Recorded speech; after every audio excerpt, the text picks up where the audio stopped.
ইকবাল হুসেন নামক এক দিনী ভাই ইসলামপুর, বহরমপুর, মুর্শিদাবাদ, পশ্চিমবঙ্গ থেকে প্রশ্ন করেছেন।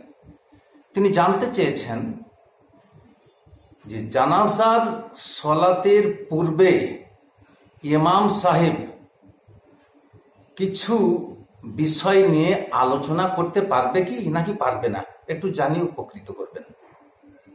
দিনী ভাই, আপনার প্রশ্নটা অত্যন্ত যুক্তিযুক্ত এবং এই ধরনের প্রশ্ন খুবই কম আসে। তবে জেনে রাখুন,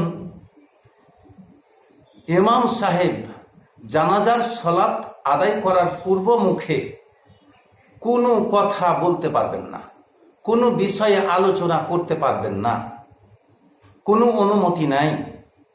কারণ নবী মুহাম্মদুর রাসূলুল্লাহ সাল্লাল্লাহু আলাইহি সাল্লামের যুগেও এ ধরনের মাইয়াতকে সামনে রেখে জানাজা পড়াবার সময় কোনো কথা বলেননি, কোনো বিষয়ে আলোচনা করেননি। সাহাবার যুগ পেরিয়ে গেল, সাহাবা রিজওয়ানুল্লাহ তাআলা আলাইহিম আজমাইন এরাও কোনো বর্ণনা দেননি, কোনো আমল এ ধরনের করেননি, কোনো বিষয়ে আলোচনা করেননি। জানাজার লাশকে সামনে রেখে ইমাম সাহেব, তাবেইনদের যুগ পেরিয়ে গেল, তাবেইনরাও এই ধরনের কোন রকম আচরণ, কোনো বিষয়ে কথা বলেননি। তাবেইনদের যুগেও কোনো রকমের কোনো বিষয়ে মাইয়াতকে সামনে রেখে ইমাম সাহেব আলোচনা করেননি।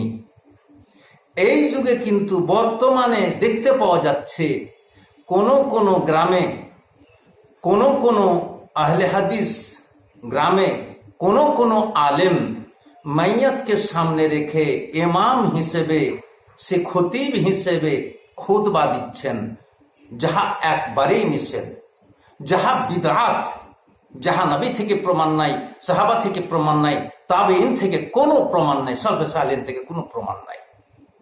কারণ কিছু কথা বলা, কোনো বিষয়ে আলোচনা করা, সেই সময় সেটাই হচ্ছে খুতবা। আর খুতবা তো হয় সলাতুল ঈদের, খুতবা তো হয় সলাতুল ইস্তেসকার, খুতবা তো হয় সলাতুল জুমার, খুতবা তো হয় সলাতুল কুসুফের, খুতবা তো হয় সলাতুল কুসুফের। তাছাড়া জানাজার তো খুতবা নাই। অতএব এগুলা চালু যে করলে, যিনি করেছেন তিনি অত্যন্ত পাপী, তাকে আল্লাহর কাছে ইস্তেগফার করা উচিত। কারণ নবী সাল্লাল্লাহু আলাইহি সাল্লাম থেকে এতটা প্রমাণ আছে, তিনি প্রশ্ন করতেন। তিনি কি প্রশ্ন করতেন? অর্থাৎ ওই লাশ আছে ওখানে, জানাজার সালাত পড়াবার জন্য তিনি রেডি হচ্ছেন, সেই মুহূর্তে কিংবা তার আগেও মুহূর্তে তিনি জানতেন প্রশ্ন করে তার ওয়ারিসিনদেরকে যে এই লাশ, এই জানাজা, এই ব্যক্তি ঋণ যুক্ত না ঋণ মুক্ত। যদি তারা বলতেন যে ঋণ যুক্ত আছেন এই মৃত্যু ব্যক্তি, তাহলে তিনি বলতেন যে তোমরাই সলাতুল জানাজা আদায় করো, আমি এই সলাতুল জানাজা আদায় করব না। আর যদি বলতো যে ঋণ মুক্ত আছে, তাহলে রাসূল সাল্লাল্লাহু আলাইহি সাল্লাম তিনি জানাজার সলাত আদায় করতেন বা করাতেন। অনুরূপ আমাদের আমল হতে হবে। আমরা যদি কিছু বলি তো আমাদের এইটাই বলা সুন্নাত।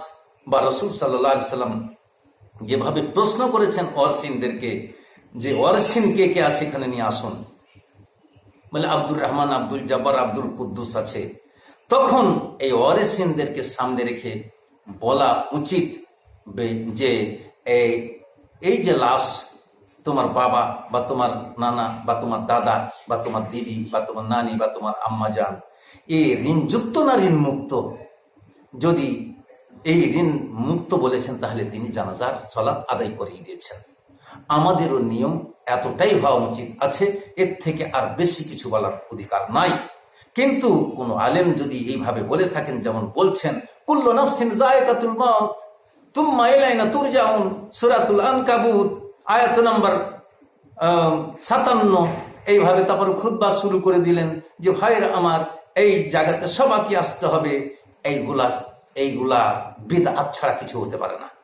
অতএব এতে থেকে আমাদের মুক্তি নিতে হবে, এতে থেকে আমাদের মুক্ত হতে হবে। কারণ নবী মুহাম্মদুর রাসূলুল্লাহ সাল্লাল্লাহু আলাইহি সাল্লাম বলেছেন, মান আমিলা আমালান লাইসা আলাইহি আমরুনা ফাহুয়া রাদ।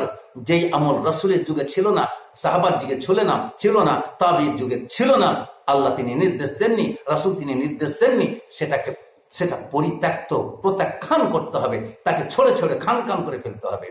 আল্লাহ রাব্বুল আলামিন তিনি বলছেন, ওয়ামান ইয়াবতাগি গায়রাল ইসলামি দীনান ফালান ইউকবালা মিন ওয়া হুয়া ফিল আখিরাতি মিনাল খাসিরিন। যদি আল্লাহ রাসূলের কথা ব্যতীত আমরা নিজের বানানো কিছু কথা আমরা একটা নির্দোষনা মনে করি বা দিনের কিছু অংশ বানিয়ে নিই, তাহলে কিন্তু সেই দিন আমাকে অপদস্থ, লাঞ্ছিত, পদদলিত, ঘৃণিত, অপমানিত হতে হবে। আশা করি বুঝতে